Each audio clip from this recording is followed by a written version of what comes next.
Hello, everyone, and welcome.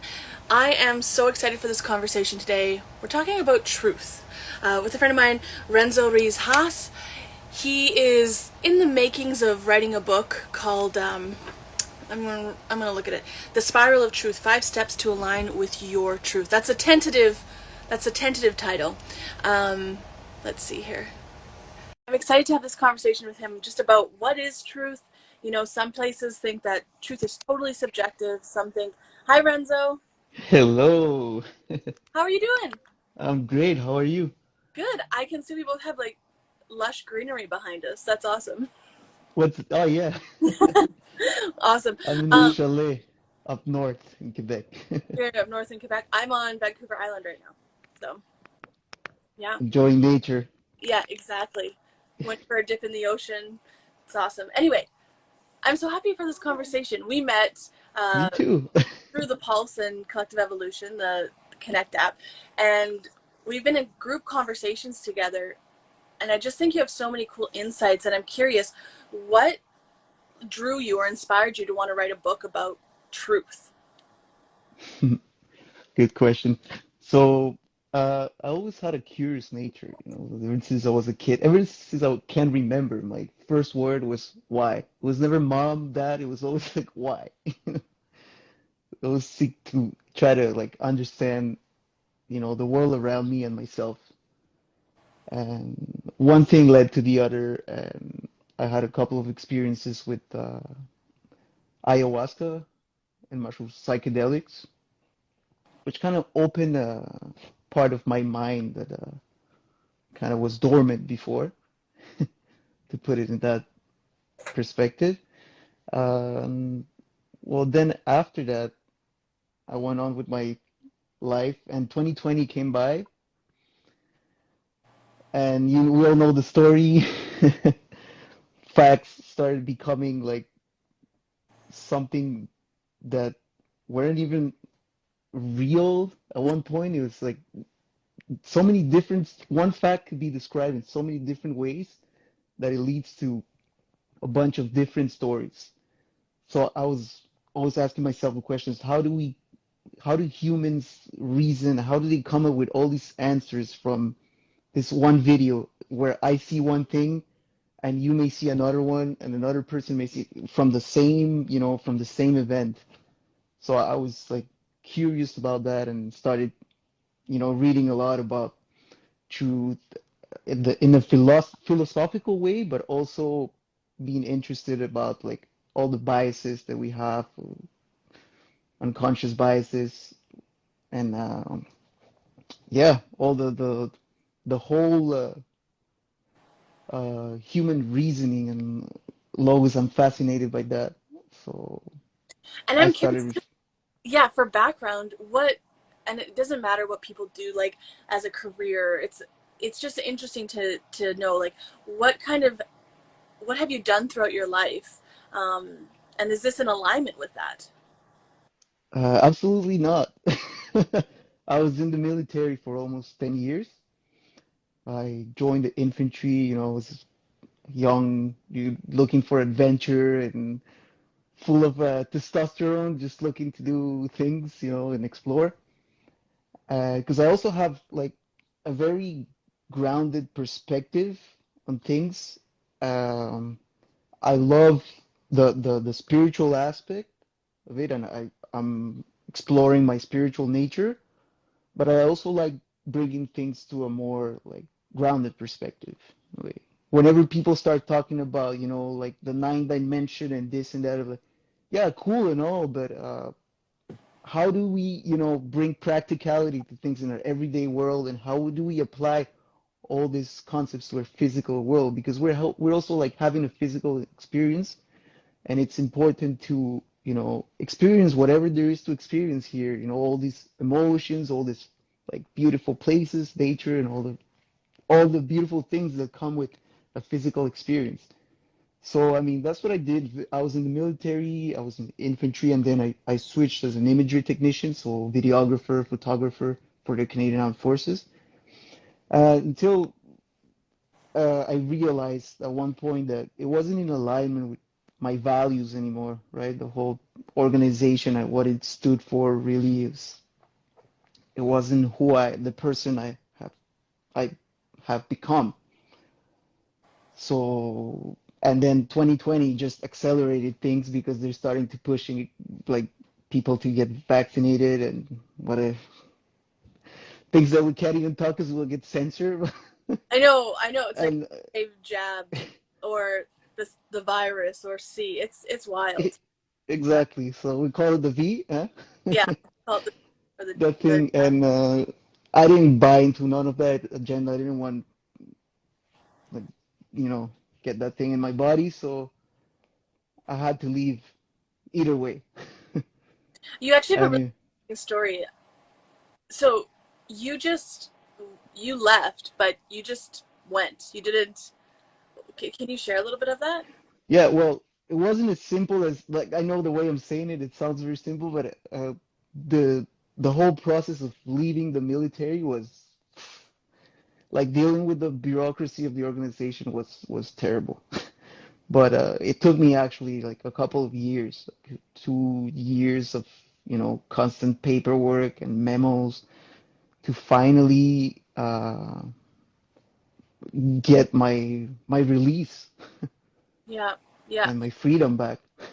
Yeah, and I want to go back to what you were saying before. I think it's really cool that I'm having conversations with people who are very spiritual. We're very interested in the spirituality and truth and what does that mean and these concepts and being curious. But we're also like, how do we apply that now?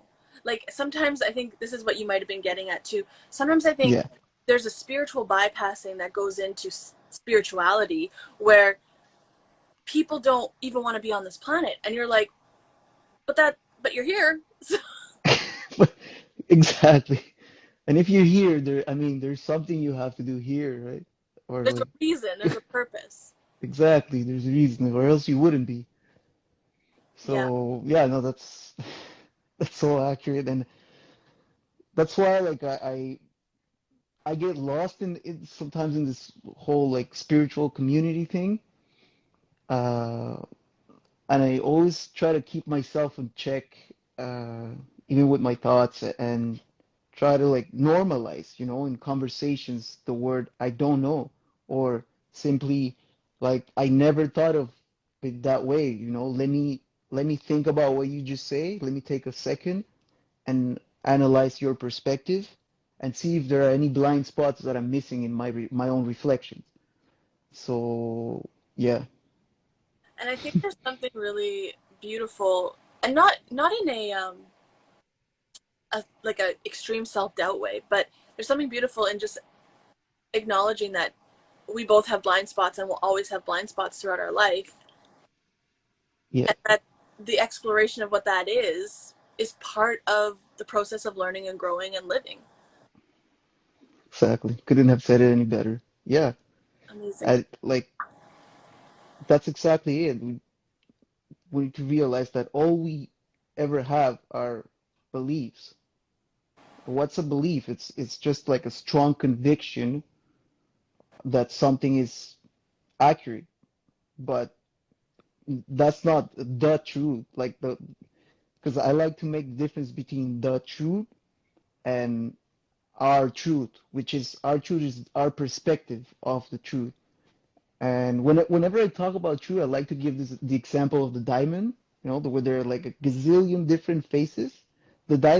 The whole diamond represents the truth, and every human being's uh, looking at it from just that one face of that diamond, and that's everyone's own truth. So do you think so this is the big question because there are some beliefs that there's no objective truth, that everything is just we're creating reality. It doesn't matter. There's no objective truth. What are your thoughts on, that idea versus there's a baseline truth? Or there's a like we're creating our reality versus there's an objective truth. I love that. It always comes up this conversation. So I believe that truth is both objective, and everything I'm going to say, by the way, is just going to be my truth, right? So my own perspective. So I believe that truth is both objective and subjective. The objective part is the whole diamond, like all the perspectives combined together and everything that there is. That's just like the truth.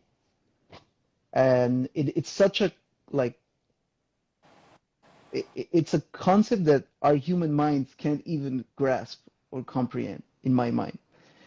Um, but the subjective part of truth is that's when it comes to like our own truth is that we are creators and co-creators of our own reality based on the actions, like the everyday actions, thoughts that we take. We are creating one reality or another for ourselves and the people around us too, because we are all interacting with each other in a field. And it all starts with beliefs, right? Because beliefs lead us to take actions, and having a belief, for a long time I thought like, okay, so I shouldn't have a belief about anything. Mhm. But I realized that having a belief is actually a healthy thing. You have conviction about, like, you take the best guess you can about how the world operates and who you are, and you act according to that, to your values, to what type of world you want to be living in, and you go from there. And as you navigate the world and as you show up with those values and with those beliefs, you start confronting your beliefs with other people's, and other people are going to reflect things that you may have not seen, like the blind spots that we were talking about, and that's going to help you expand your perspective even more. So yeah, it's a process, really. Yeah, and I like what I like to say, and again, same as you, Renzo. These are just my thoughts. These are the things that come to me from the ether or whatever. But explore it for yourself. Everybody listening to this, don't just take what we say and be like, "Oh, that's truth," because that's what you're getting at here. Is we're interacting with each other. I think in like an exploration of what storylines or beliefs most serve the greatest highest good. That's kind of what because I always said stories the most powerful force on earth, and then I thought, well, no, love is. But then I thought, but the stories we tell ourselves about love and what love is determine how we're living as well. How, yeah, exactly, how we experience love itself. Yeah. So it's like, because I think there's a lot of people, and I mean this again with love, and I've been there, that's how I know it. When you flip your compass on the meaning of love, which for me, I've done it where it's like I become controlling, or it's functioning from wounds essentially and survival from childhood. When I'm functioning from that place, calling it love, that ain't love. And then, or excuse me, but again, here's the truth. So I believe that that's not true, but I base that on the results. I base that on the expansion or contraction of the experience of life. Does that make sense? Okay, We're reformulate that for me. okay. So, So, because some people would say, again, that we're all creating our reality. So you can't necessarily have a wrong conception of love, right? The story you tell yourself. mhm. But I personally have seen in my life when I'm functioning or when other people around me are functioning from their wounds, calling it love. So their survival, their attachment style, it creates um, chaos. It creates dysregulation in your nervous system. It creates um, pain and suffering. Whereas, and that's their definition, that's how they love. Whereas, if you're functioning from love, from a definition of growth, expansion, freedom, and you give people the space to do that as well, I do see love, peace, joy expanding. So for me, that's more true. Love, peace, and joy are more true. But if we flip our definition of what Yeah, love is, and that happens through trauma, I think a lot. Yeah. You know what I'm saying? that, yeah, I feel that as well. For me, it's true for me as well.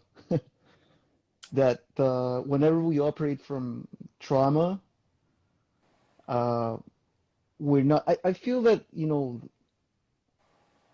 truth, just like love, it's an energy that you feel like that you feel it within you. It's just when you hear truth, you recognize truth because it's something that you feel within every cell of your body. You're like, yeah. And it might be a universal truth, it might not be one, but it feels true for me now. Maybe if I expand later on the concept and adjust to it, I'm gonna be adjusting to a new way of seeing it, a new truth. But for now, this is how it feels, and it's about being okay with that as well. Like being okay with not, yeah, we don't have all the answers for everything, um, but we are exploring. We're in a constant state of exploration and expansion, and that's, at least for me, that's what my soul came here to do. And the more I express myself, the more my soul expands. Okay, let's get into, because both you and I chatted about this, and I was kind of touching on it. We want to keep things as practical as possible because someone might be hearing this, and I mean, I get caught up in fears of like, huh, am I functioning from the wounds right now, or am I functioning from love? And it gets confusing. So, your book, you're exploring the 5 steps to align with your truth. Do you want to explain what those steps are? Yeah.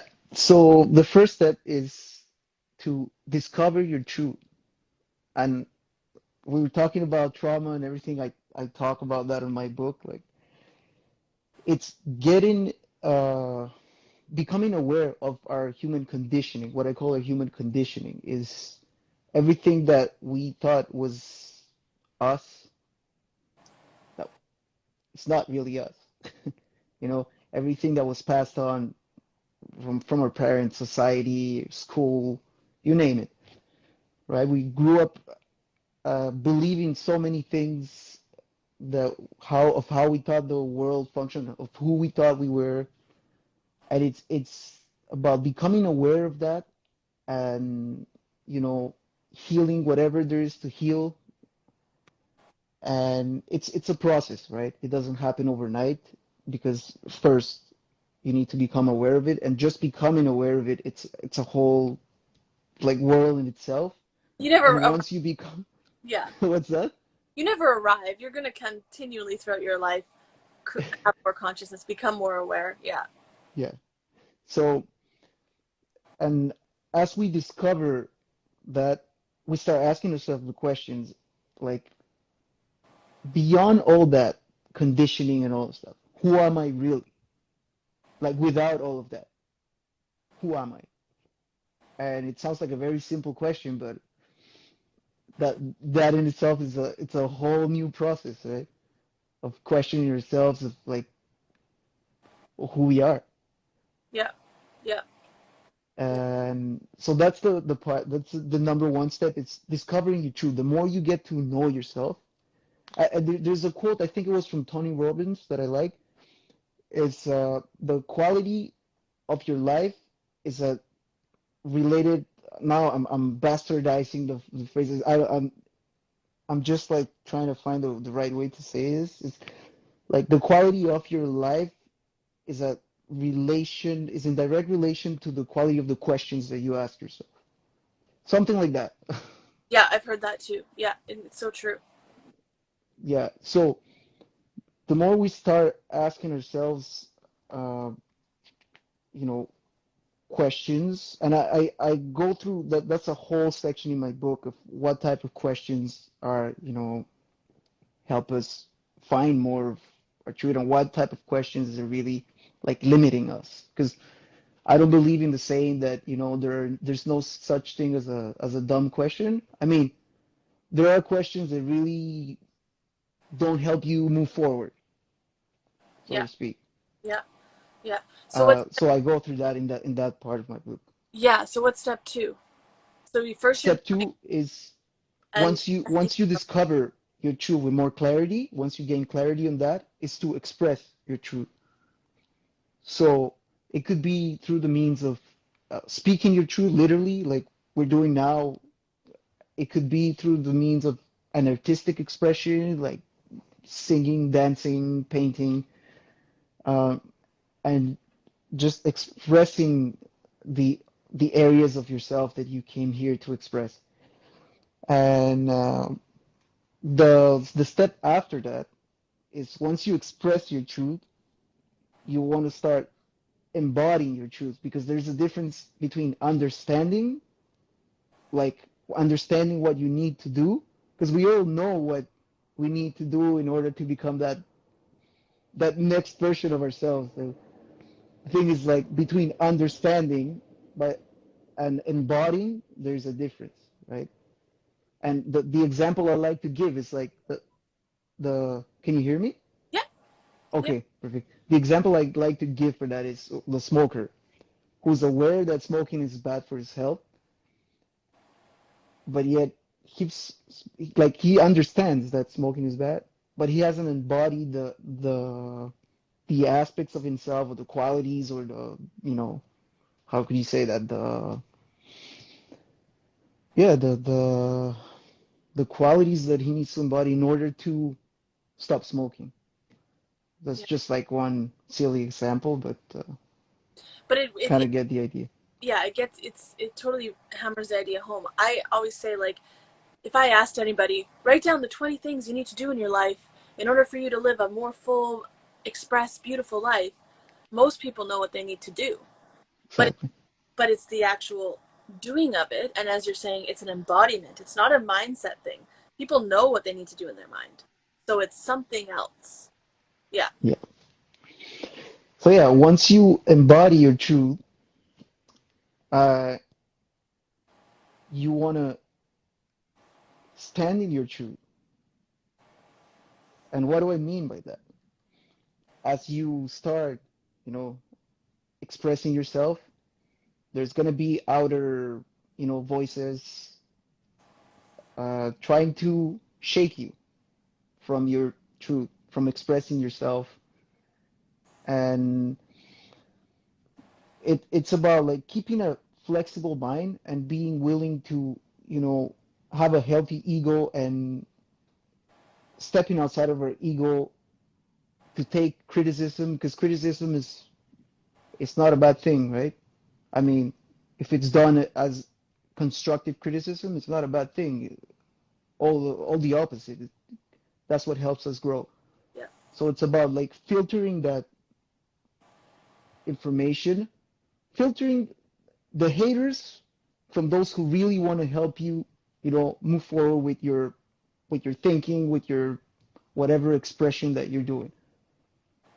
And for that, I know that intuition is very criticized when it comes to finding our truth, but I think that's like a key element, you know? Yeah, I think so too. And I've been following some people who are really getting good at discerning when it's your intuition versus like your survival wound programming, because that is Hmm. the hard thing to discern in your body sometimes as well. You're like, this is my It is. everything's like I can feel something bad's gonna happen, and it's like, no, that's probably just the addiction to survival that you grew up in. Your intuition is what I found, or I say like a connection with God. Um, it's a lot more of a clear, steady, grounded experience than the experience of fear, the experience of survival. Yeah. Yeah. To me, intuition and as it's a muscle, right? You learn to develop it. And what I found out is that intuition doesn't come with a particular emotion. It simply it it's like an image that pops out of nowhere in my head without any emotion attached to it. After when I start putting it like emotion to it, that I know that's my mental like kicking in. Mm-hmm. But yeah, that's how I learned to distinguish um, my for myself what intuition is versus my just my mind telling me stories out of my wounds and other things, you know. Yeah, and I want to bring it back to a practical example. For me, anyway, I don't know what it was like for you. Um, it wasn't even like an intuitive nudge. It was like just such a solid knowing. And this is, I think, an example of standing in your truth. Like I wasn't going to get the jab. Like it was just for me and for where I was at. And I'm not saying this was for everybody, but it was just like, there's no way I'm doing that. And me doing that would be a complete abandonment of embodying who I am, what I'm about, and the truth. Um, what was your experience on that? Is that a good, like, tangible example? Well, can you repeat that for me? Yeah. Because I'm trying to understand like what So a tangible, like for trying to, some people, I'm totally cool. For some people, their intuitive nudge was to get the jab, or their truth was okay. to get it. For me, standing in my truth, even though I knew I was gonna like lose my job and potential friends and family, it was just like such a solid like I'm standing in my truth. I'm not gonna be getting that. It was such a clear message in my body. There was no, you know what? This is a good way to say it. There was not really any emotion attached. It was just a very clear no. Hmm. Yeah, okay, I got you. Yeah. Yeah, it's different for everybody because there's always a higher truth from like I'll give you an example.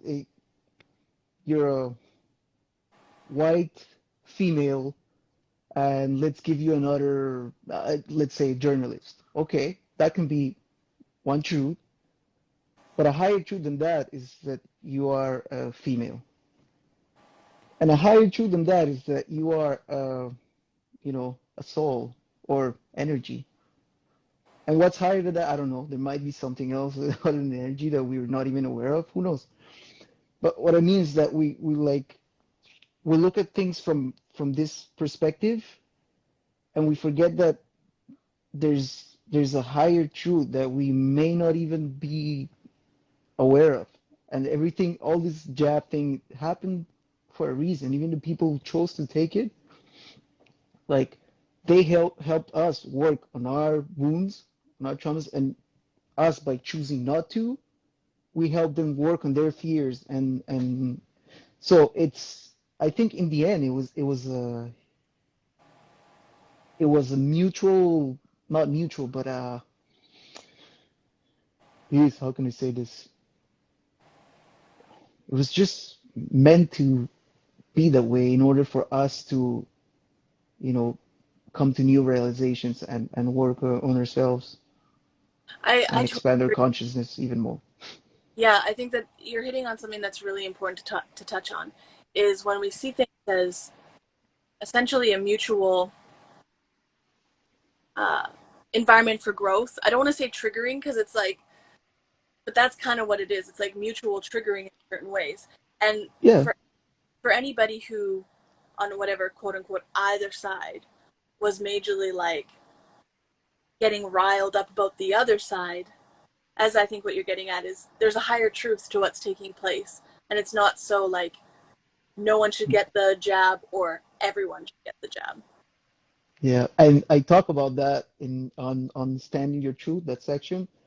There's a part, and I have it here because people think I remember everything that I write on my, but I don't. I keep my notes here, so it's like to be careful not to fall into a tribal mindset trap because we're very quick at putting ourselves in like, my group versus your group, like the vax versus the unvax, or the whatever that is, liberals versus conservatives, and it's to be careful not to put ourselves in there because then we're limiting our perspective more. As soon as we fall for any type of like group identity, in a way that is, not in a healthy way, because you can also have a group identity with like culture, which is, it's not a bad thing in itself, in, like embracing the differences. It's actually great, having different, learning from different cultures and stuff. But it's when it becomes a fighting type of mode that it can degenerate to something more, dangerous, like we've seen it since Yeah, the beginning of times. yeah, exactly. There's something beautiful about being a part of a group and belonging. But when you're willing to dehumanize and attack I others am. to keep that identity, so you're keeping yourself safe, that's really dangerous. Yeah. Hmm, exactly. And that's one of the, the I think the most crucial attitudes or mindset to have when seeking for truth is to not fall for that, and to also, keeping the subject outside of the substance, Expand, and to realize what, sorry? expand on that a little bit more. To keep Yeah. the subject outside. So what I mean by keeping the subject outside of the substance of the conversation is to realize that people are not their thoughts, are not their that whatever that person is saying is not them, right? We might be talking about we can and in that way you can talk about anything without getting triggered because you're no longer attaching the idea to the person. It's just a person having ideas and talking about them and exchanging. It doesn't become a personal thing anymore. It's more like, okay, you're there in your reasoning and I'm here in my own reasoning. Fine, we can agree to disagree. And I mean, as long as you don't try to manipulate my reality or force me into anything, then we're cool. You can keep living your life the way you think is best for you, and I can keep doing my thing and living my happy life. Yeah, I think that's so interesting because throughout this whole um, pandemic, there's been so many personal attacks from either side. It's like not attacking the content or the substance. Like sure, poke holes in what I'm saying, but Absolutely. I invite you to do like I'm more than glad when people do it. Okay. because it's fun. This is the other thing. Like we can. This is what's fun about people and having different ideas is we get to like explore together. We get It's to building a puzzle, you know? yeah, it's a Yeah. puzzle, and I think so many people rip themselves off from doing that puzzle and connecting with people in that puzzle because they take it as a personal thing or it threatens their perception of their safety and their Yeah. certainty. Or even their sense of identity because they identify with that idea so much that they make it about them. Yeah, yeah. And anybody who's really like this is what I find the things that I'm most solid in, and I have kind of um, worked them out in my belief system. Mm. People can question them all day long. It doesn't trigger me. Yeah. Yeah. So so what are And the moment we start censoring things, you know that we're drifting far away from the truth because someone who's speaking truth in their mind, they're not afraid of it being questioned, right? And that's the whole thing of the whenever people say, well, I believe in science. Yeah, but isn't science about like questioning the world around us and being in that mode instead of having like a certain, well, how do you say that? I'm like I'm forgetting. I've been in France for so long now that I'm starting to forget how to speak English. no, that's totally fine. I think what you're getting Certainties about something. That's the word I was looking for. yes, Thank you. like it's like it's like so I know the whole follow the science thing in itself is humorous because science in itself is about constantly critically thinking, questioning, and trying to poke holes in what you're doing.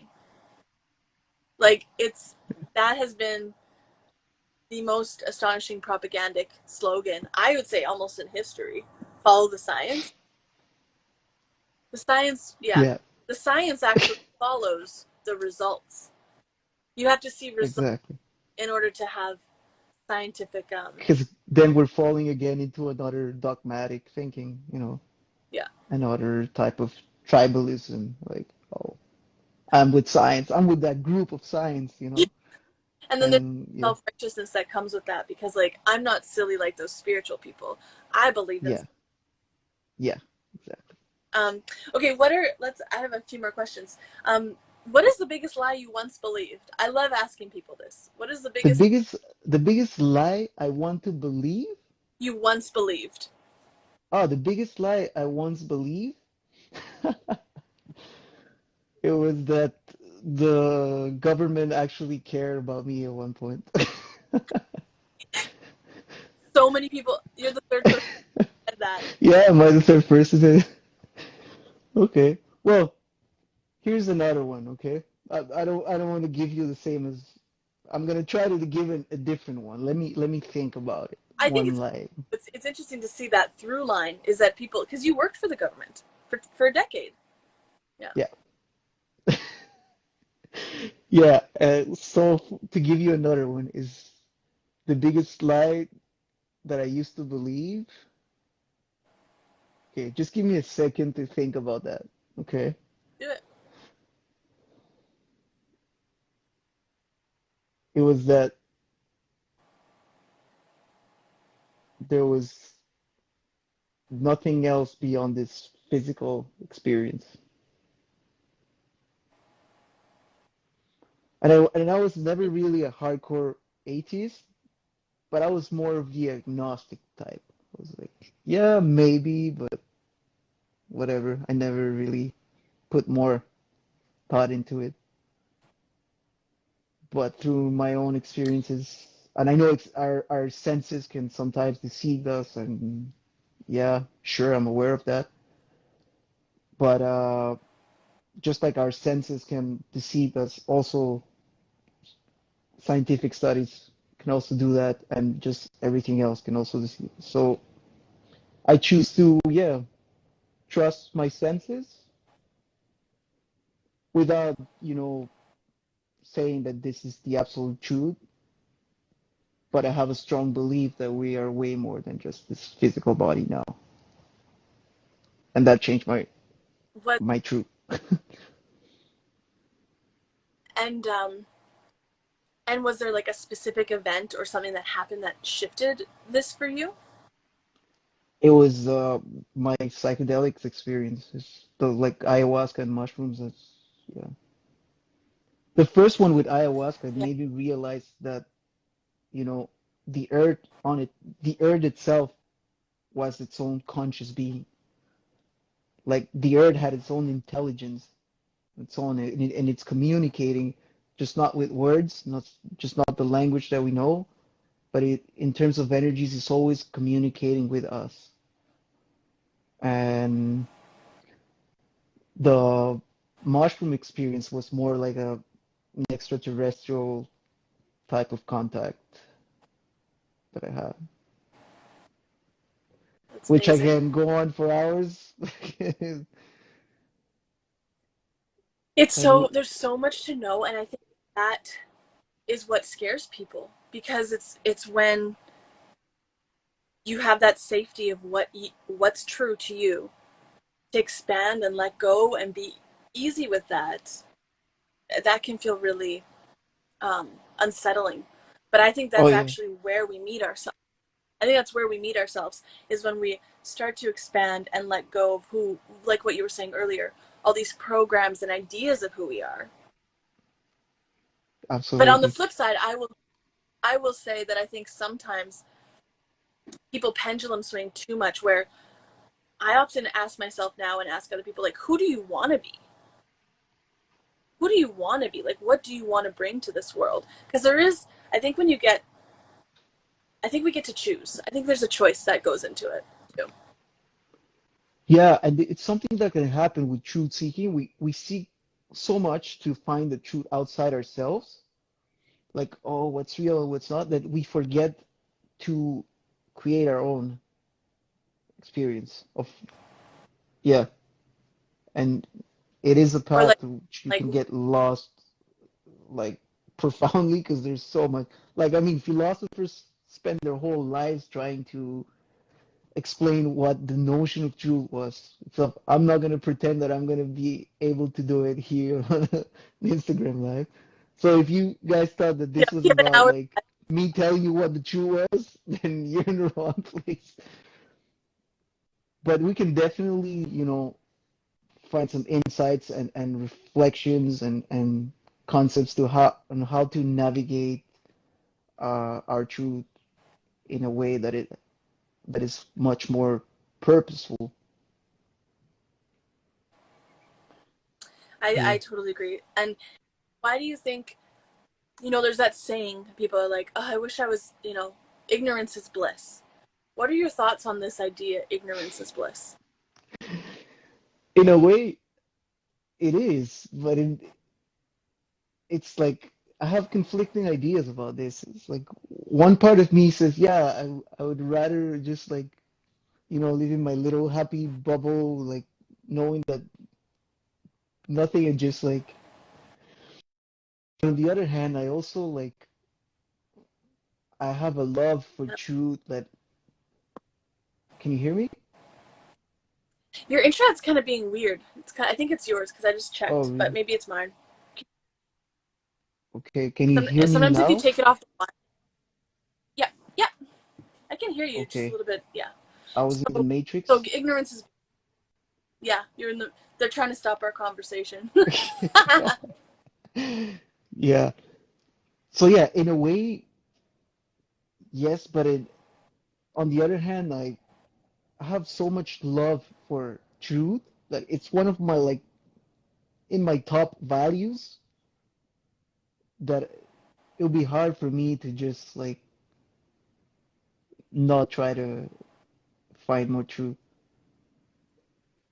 It's just I don't know, Yeah, it's hard it's it's bigger than me. It's just I'm drawn to that curious nature to want to like explore and learn. Like I like if that's something that I can't stop doing, it's constantly learning. I know, and so then I wonder because I mean, I've heard this before, but I don't believe ignorance is bliss. I think that I think that there's something in us as humans, and maybe this is just me projecting me onto other people. Maybe there are some people who don't have this, like what it seems we both have, this like hunger, this like this hunger to explore and to expand and to grow. So being ignorant actually is very painful because it's complacent. It's it's Yeah. it's just it's not who I it's not who I am. So then to me that just seems like torture. But again, maybe I'm projecting who I am on other people. Yeah, no, I agree with you because I also have those values. But I guess at certain levels, staying ignorant might lead to a happier life. I don't know. I'm just saying it, but I really don't know. But I don't like not for I think me, it not my type of happiness. Like for some people, I guess that could work. and I think it might be like because nobody thinks they're ignorant either. This is the thing. I don't think there's people who actually think they're ignorant. Um I think we all are at some there's levels. exactly. That's a good way to Ignorant put it. just simply means we We're all, ignore some things. Yeah, for sure we do. Like, but that's an interesting. wanting to stay ignorant, that's a different thing. Like uh, closing ourselves to see, it's different that being ignorant. Like I am ignorant in many areas, but I don't want to stay ignorant. Like I want to move forward. I want to learn and grow. And I guess there are people in this world who it's not their priority. I don't know, who prefer to stay in that comfort zone of ignorance. It's interesting because you're right. We're all ignorant. Like, and it's impossible for us to learn all the things about all the things in our life. But I think you hit the nail on the head when you were kind of alluding to choosing ignorance is when you get signals in your life and you choose to stay turned off to them. And those signals come in forms of pain and suffering. When you're getting these little hints of pain and suffering, if you choose so then that kind of makes the whole statement incorrect because it's not bliss to be suffering and in pain. And that's where we most, I think, um, need to explore growth is when we're getting Yeah, these signals. Because if someone's physically unhealthy, this is a tangible way, someone's very physically unhealthy, but they don't want to look into ways to actually heal that. Are they in bliss? well, Uh, yeah, the thing is, if they're physically in pain, yeah, maybe not, but sometimes ignorance can look like comfort. Well, they're in a situation where yeah, they're comfortable, just comfortable enough to get by. But like I'm gonna give you an example. When I was a photographer, a videographer in the military, I was in a comfort zone, right? It wasn't a bad job, but it certainly wasn't aligned anymore with my soul's purpose. Like what my soul was pushing me out of there. I could have said, well, I'm not bad here. Like I'm comfortable. I'm staying. That's if I wanted to get the VA as well. Like I could have done that and not be unhappy, but also not be fulfilling my purpose. And to me, my priority in my life is that to fulfill my soul's purpose and always listen to my soul. But for other people, I guess they don't want. Uh, it's it's a good question. It's so yeah. It doesn't Because always look like uncomfort and pain. It can look like a comfort zone where you're like, yeah, good enough, but not like super fucking awesome. You're just good enough, right? But you're afraid of and what's maybe that's almost more dangerous, this comfort zone, because then it it is. keeps people like not, yeah. I think that's the most dangerous, the comfort zone. Because when you're feeling unhappy and when you're like you're miserable, like you're like, fuck it, I have nothing to lose. I'll just get out of here anyways. But when you're feeling comfortable, that's when it's the hardest to take the step to, your next version. And I think too people get confused because they look around their lives, they go, I have a good life, I'm comfortable, and then they start to beat themselves up, why am I feeling these emotions? But the emotions of like dissatisfaction, the void, they're pushing you to explore and expand, I think, more into who you are, and more into perhaps how you said it, the higher truth of who you are. Hmm. Yeah, that sounds that sounds about right to me. Sounds good. Sounds good for the conversation. Um, Yeah, um, what do you think are some misconceptions about truth that people have? that there is an objective truth only, or that there is a subjective truth only, or that, oh, here's one, that some truths can be impermanent through time. And that, I mean, if we look at time as a linear concept of time, from this part of truth, yeah, but on a higher level where time is not linear and time is just a dimension where it's a whole present moment, there's no past and future, it's just a big present, then truth is always there at maybe different timelines, but the truth is permanent there. So who am I to say truth is impermanent or permanent? Maybe maybe it's both.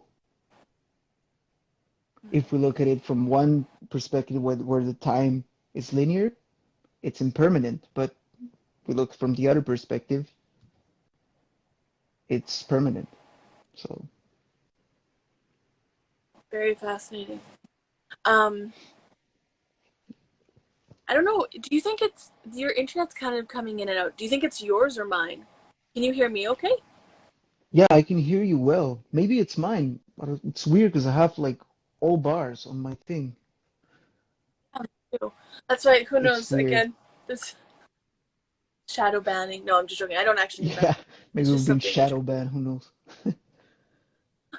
Sometimes yeah, sometimes there's a, um, that's a whole other conversation. I don't know if you found it. Like, sometimes I do affect electronics and things like that, but I don't think that's what's happening. I think that it's just Maybe Wi-Fi. it's me affecting electronics. Maybe it's both of us, because then Yeah, the exactly. connection becomes stronger. Yeah, weird Yeah, things can totally. when you group together. Okay. Um, let's let's let's wrap this up, so what are some practical ways someone can start to explore truth and in your opinion, you know, it can feel really overwhelming. The idea, the first step that you talked about is becoming conscious of your programs, becoming conscious of what's really you and what's not you. That can feel really overwhelming. So what are some ways people can start to venture into that? It's to first keep an open mind, you know, always keep an open door in your mind that, anything can be possible. Don't believe everything you say, everything like people say, but always keep an open mind of the possibility that something like that can exist. I think that's a good way to start and to simply follow the 5 steps that I was talking about. And these steps are not linear, by the way. You can be in and they don't follow a certain hierarchy as well. So you can be in the step of discovering your truth and at the same time expressing it, or it's that's why it's the spiral of truth. Because once you go through these 5 steps and you enter a new comfort zone, these 5 steps push you to a new level of embodiment and take you out of that comfort zone and get you into a new one. And it's a spiral. It's an infinite spiral from my perspective. I don't know, maybe one day it's gonna end, who knows? But the way I see it, it's an infinite spiral. That's why I call my book The Spiral of Truth. But I'm to so excited. also keep it like a game, keep it playful, because it's easy to get like frustrated when following this path. And so yeah, to just like you said, ask ourselves, who do we want to become, and start taking our actions from there. You know, reprogramming our beliefs, realizing where we're limiting ourselves, what are those limiting beliefs, and how can we replace them by more and powerful beliefs. What is a belief that you have that empowers you? A belief that I have that empowers me Yeah. is that I'm able to grab any subject and think of it in a logical way. And I have a superpower of talking to people and make them realize their blind spots as I realize my own. As you realize your own. Yes, I love that. I love Yeah. that. Oh, I love power. The And I superpower have of that ability to seeing. question myself, and no matter how uncomfortable the triggers might be, I like diving into the deeper areas of myself and, looking at my bullshit and be like, okay, yeah, uh, that's, yeah. I'm not afraid of looking at my own bullshit, even though it can go very deep and it can be very painful. I'm willing to take the slap in the face to get closer to the truth. Ooh, that is so powerful. If everyone in the world was passionate about or okay with discovering their bullshit, which is essentially what you're alluding to is shadow work. When Yeah. we're when when we're able to go there, that tells you that you know that that's not who you are. It's a very empowering thing. So yeah, that's great. Hmm. What's a strong belief that you have about yourself, or an empowering belief that you have about yourself? Similar to yours actually. Mm, I have a belief in a knowing that I will fulfill my purpose and destiny in this life. So no matter where I'm at, what I'm exploring, what I'm looking at, I know that it's all part of it. It's all part of the fortification and this is the most empowering belief. This is the most everything that happens to me is working for me. Hmm. Even the things that I might undesirable, everything is working for me and I always see the transformational lessons and everything. So then things you might consider trauma become, there's actually a thing called post-traumatic um, growth syndrome, and people don't talk about this, but the most amazing people in Whoa, the I world, never it's heard not of a that lack of, before. look it up, it's a real Post-traumatic, thing. I heard of post-traumatic stress syndrome being in the military. That was a very common thing, but uh, post-traumatic growth syndrome. Oh, can you expand on It's that a a real little bit? thing, and it's, yeah, I want to talk about it more because this is what I'm passionate about, is when I follow the people who have the most, in my perspective, fulfilling, beautiful, loving, expansive lives, they've had trauma, but they view their experience with trauma in a different way. And so they grow from it. It's not who they are. It's something that worked, in my opinion, works to create an environment to fortify and create pressure so that you can become more of who you are. And I believe that I'm divine energy. I believe that I'm yeah, I believe that and I believe that with everyone. I get excited. There was a while that I would practice walking down the street and pretending that I get to meet God with every person that I say hi to. That was my thought process. I get to meet God or source or whatever you want to call, with every Mm. person I meet. And I would see people smoking. I lived in a really like a harder part of town in Edmonton. But I got so like, I was like, hey, there's just a person who doesn't know who they are. Hi, so yeah. So We are all post expressions traumatic. of that. Oh yeah, you're cutting in and out. Yeah, and I think that that's like really, even people that I like don't like, I can recognize the divinity in them and I can love them. Doesn't mean I like them, but I can act from a place of love. And I'm not perfect at that by any means. But yeah, yeah. But I think your capacity to, you know, to question yourself, to want to get to the bottom of things, to be able to be, fully raw and honest with yourself is in direct relation to your capacity to embody more love. It's the moment you like remove all the masks and like you start getting to the more real version of you, then you start getting to what's real love to me. It's always I according to totally agree. And my vision. yeah, yeah. And recently I really resonated with this. Someone was saying love and truth are the same thing. They can't be separate. So I think you're right. The deeper you That's dive into powerful. like, yeah, the deeper you dive into truth, the deeper love you'll be able to experience. Yeah. Wow. And excuse me, share, share and be, right? Because the truth is we are love. But all that junk gets put up.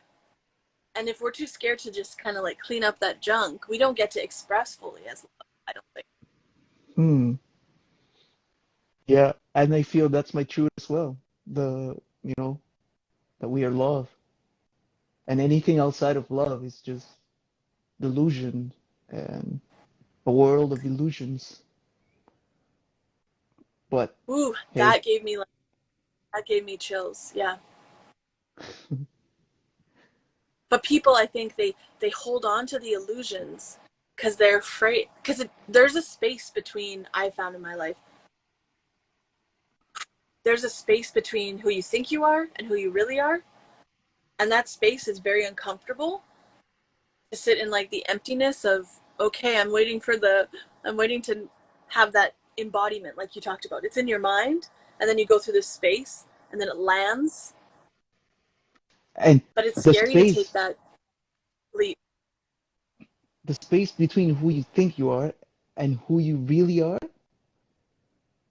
it's not like a fixed thing because who you really are, uh, it's like it's more who do you want to be, who do you want to become, because you might be here now, but if you choose exactly to create another reality for yourself, then You will no longer be this version.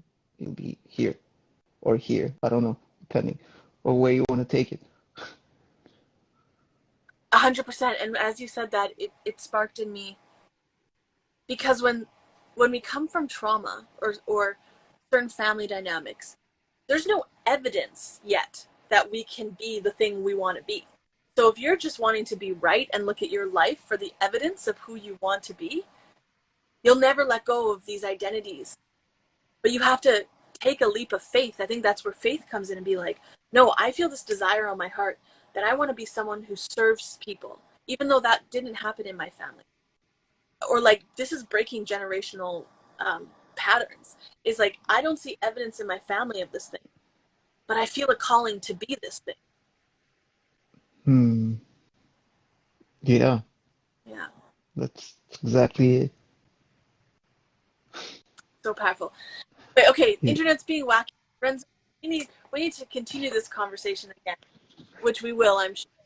And the Um, last step, thank you. the you Sorry. forgot the fifth step, which is I'm gonna say it real quick, is expand your truth, pretty much. Once you get into that, you simply expand. Yeah, and just expand a little bit on that. What does it mean to expand your truth? How does someone? So, um, expand your truth is becoming the most expanded version that you can be. So, uh, it's the impact that you create around you. How many lives do you change? How many, people do you help? That's expanding. That resonates so much with me. It's the if the work you're doing The pushes you further into contribution. your, yes, the contribution, your potential, your impact and service, then you know you're on to truth. If it keeps you contracted, I don't think that that's someone's full truth.